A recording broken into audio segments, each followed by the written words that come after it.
বাংলাদেশ জাতীয়তাবাদী দল ক্ষমতায় আসলে তিনটি কাজ প্রথমেই সারবেন। একটি জাতীয় সরকার গঠন করা হবে। দ্বিতীয়ত 31 দফা বাস্তবায়নের মাধ্যমে রাষ্ট্রীয় সংস্কার করা হবে। তৃতীয়ত এই বিগত ফ্যাসিস্ট সরকারের এবং তাদের দোষদের বিচার করা হবে।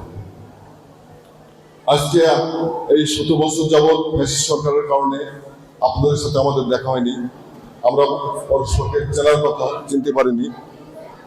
আপনারা আপনার সংসারে স্বামীকে ভাইকে ইত্যাদি দিতে পারেননি, সেরি খাওয়াতে পারেননি, বাজার হয়নি।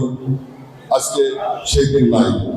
আগামীতে আমরা একটি সুষ্ঠু নির্বাচনের জন্য অপেক্ষা করছি, যার মাধ্যমে বাংলাদেশ 18 কোটি মানুষ যেটা চেয়েছে সেই একটি স্বচ্ছ সুন্দর নিরপেক্ষ নির্বাচন অনুষ্ঠিত হবে এবং এর মাধ্যমে 18 কোটি মানুষের স্বপ্ন বাস্তবায়িত হবে।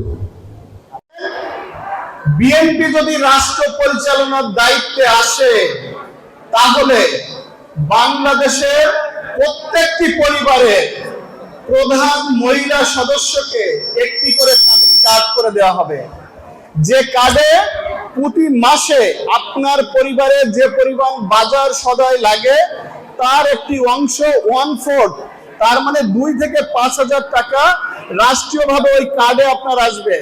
এর জন্য আপনাকে গরিব হইতে হবে না, ধনী হইতে হবে না।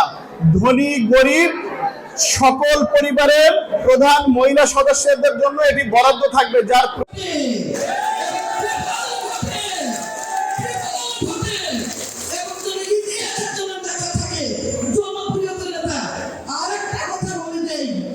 যখন আপনাদের এর ভিতরে অনেক কিন্তু আমাদের রুগী টাকা যায়, এখানে টাকা সার করেন, আর আপনারা তখন আমাদের স্বাস্থ্যমন্ত্রী হবে, তখন বলেন যে আপনাদের কি হবে, আপনারা কি আশা করতে পারেন ওনার কাছে।